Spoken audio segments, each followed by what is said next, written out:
नमस्कार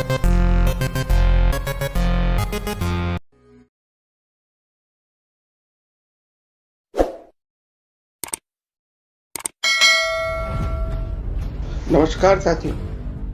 हर इंसान अपने जीवन में सुख शांति की कामना करता है, चाहता है कि हर कार्य में उसे सफलता मिले। लेकिन हमारे पूर्व जन्मों के पाप कारणों के कारण सही दिशा में कार्य करने के बावजूद सफलता नहीं मिलती।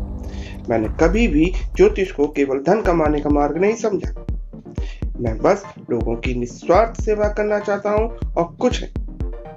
इसका प्रत्यक्ष प्रमाण है कि मैंने लॉकडाउन के दौरान बहुत बड़ी संख्या में लोगों को रेकी सिखाया, वो भी निःशुल्क। आज हम बात कर रहे हैं शुभ रत्नों की, और विश्वास करिए मेरा एक एक शब्द आपकी जिंदगी बदल देगा। तो आइए आगे बढ़ते हैं। हमारे चैनल को सब्सक्राइब कीजिए, लाइक करिए, शेयर करिए, ताकि हमारी बातें जरूरतमंदों तक पहुंच सके। आइए आगे बढ़ते हैं। आपके आसपास से या आपके ऑफिस में कोई आकर बिना कारण आपकी तारीफ कर देता है, आप खुश हो जाते हैं। ध्यान से देखने पर वो व्यक्ति आपको गोल मटोल भरे गाल वाला, गोल सी आंखें, मीठी सी मुस्कान, लक्ष्यदार बातें करता हुआ मिलता है। तो आप समझ जाइए वो व्यक्ति मरकरी बेस्ड इंसान है। हाँ जी, आपने बिल्कुल सही पढ़ा। आज मैं मिथुन लग्न वालों की बात कर रहा हूँ। मिथुन लग्न का स्वामी मरकरी होता है। जैसा कि आप जानते हैं कि यह ग्रह द्विस्वभाव राशियों यानी मिथुन व कन्या राशि का स्वामी होता है। हालांकि ये लोग जो है हरफन मौला होने के कारण किसी भी क्षेत्र में सफल हो सकते हैं। ये साइंस, आर्ट्स, कॉमर्स किसी में भी सफल हो सकते हैं, लेकिन ज्यादातर देखा गया है कि ये लोग जो है कॉमर्स साइड में ज्यादा रुचि रखते हैं। ये लोग स्पोर्ट्स प्रेमी होते हैं, एंटरटेनर होते हैं। अपनी व्यापारिक बुद्धि को हंसमुख चेहरे व मीठी बातों से चार चांद लगा देते हैं। इनको ये लोग चाहे हो सकता है कि ये लोग जो है डॉक्टर ना हो, लेकिन इनको मेडिकल का बहुत अच्छा ज्ञान होता है, यानी इनको दवाइयों का बहुत अच्छा ज्ञान होता है।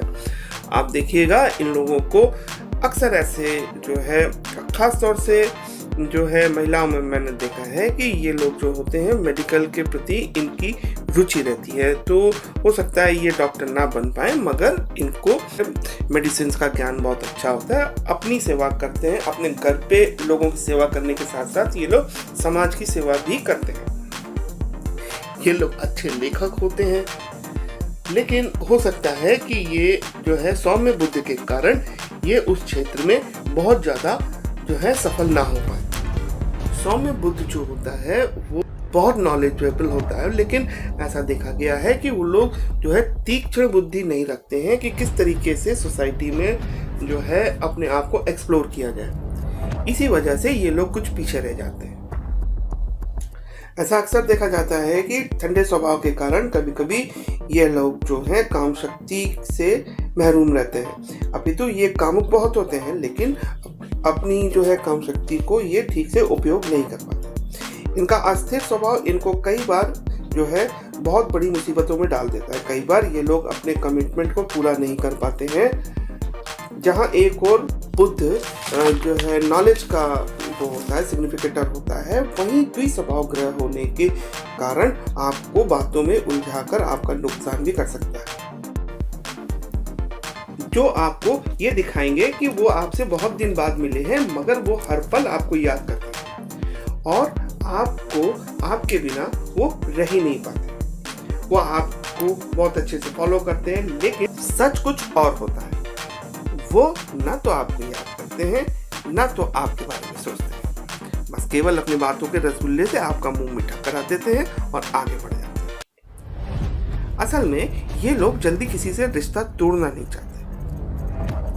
आपसे रिश्ता ये बहुत ज्यादा गहरा भी नहीं करेंगे, लेकिन ये आपसे तोड़ेंगे भी नहीं। अपने पुराने से पुराने प्रेम को ये मात्र पैसों के लिए आसानी से छोड़ सकते हैं। ये लोग मित्रता में भी बहुत चूजी होते हैं। मैं बात कर रहा हूं अगर आपका बुध कुछ अधिक सौम्य है तो। और जिनका बुध सौम्य नहीं होता है वो जो है, जैसा कि मैंने पहले बताया कि वो बहुत बातूनी होते हैं, प्लस आपके जो है दोस्ती यारी, उनका सर्कल जो होता है बहुत बड़ा होता है। अगर आप में भी बुद्धि के खराब गुण विद्यमान हैं तो आज ही सतर्क हो जाइए और एक अच्छा इंसान बनने और दिखने में बहुत फर्क होता है। समाज में गुस्सा करने वालों से आपको बेहतर समझा जाता है, लेकिन अपने दिल पर हाथ रख के आपको सोचना होगा कि आप कितने सही इंसान हैं। मोक्ष की प्राप्ति के लिए आपको अपने अंदर छुपे शैतान को मारना होगा, तभी आप एक अच्छे इंसान बन के उभर पाएंगे। रोग ज्योतिष के अनुसार मिथुन लग्न वालों के त्वचा यानी स्किन डिसऑर्डर होते हैं। उनमें अस्थमा पाया जाता है, वाणी के दोष होते हैं, फेफड़े आंतों की समस्या के साथ साथ शुगर, डायबिटीज, ब्लड प्रेशर के साथ साथ नर्वस सिस्टम की प्रॉब्लम भी बहुत जोरों से होती है। अशुभ बुध वाणी दोष दे सकता है। गूंगा बहरे का भी यही बुध कारक होता है, लेकिन अब आपको डरने की आवश्यकता नहीं है। अब मैं जो बोलूंगा उसको बहुत ध्यान से सुनिएगा, उससे आपकी जिंदगी, मैं गारंटी से कह सकता हूँ, आपकी जिंदगी बदल जाएगी। इस लग्न के मुख्य कारक ग्रह लग्नेश बुध, पंचमेश शुक्र व भाग्येश शनि को माना जाता है। जन्म कुंडली के 3 मुख्य भावों के स्वामी होने के कारण जीवन और भाग्य पर भी सर्वाधिक प्रभाव इन्हीं ग्रहों का ही होता है।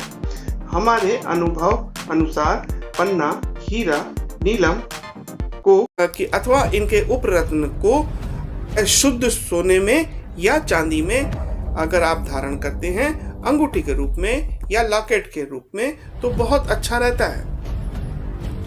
रत्नों को धारण करने से पहले अभिमंत्रित कर लेना चाहिए। वो इसलिए क्योंकि उसमें जो भी ऋणात्मक ऊर्जा होगी वो उससे निकल जाएगी। रत्नों को अभिमंत्रित करने के लिए अगर आपको कोई विद्वान पंडित ना मिले तो जरा भी चिंता ना करें, मैं बताऊंगा आपको कि कैसे आप स्वयं रत्नों को अभिमंत्रित कर सकते हैं। सर्वप्रथम आपको किसी भी पवित्र नदी के जल से रत्नों को धो लेना चाहिए। उसके बाद उन रत्नों को किसी लाल कपड़े में रखकर ईश्वर के आसन में रख दीजिए। साधारण पूजा पाठ करने के बाद पॉजिटिव एनर्जी के साथ उन रत्नों को अपनी दाहिनी हथेली पर रख लीजिए। फिर बाएं हथेली से उन रत्नों को ढक दीजिए। उसके बाद प्रत्येक रत्नों के अभिमंत्रण के लिए दिए हुए चित्र से उस रत्न के मंत्र का 108 बार जाप कर लीजिए और मानसिक रूप से ये सोचें कि उक्त रत्नों से आपको लाभ ही होगा। इस तरह से मंत्र और मानसिक विचार से उत्पन्न पॉजिटिव एनर्जी से आपका रत्न अभिमंत्रित हो जाएगा। इसके बाद आप रत्नों को शुभ नक्षत्र में धारण कर लीजिए। धन्यवाद।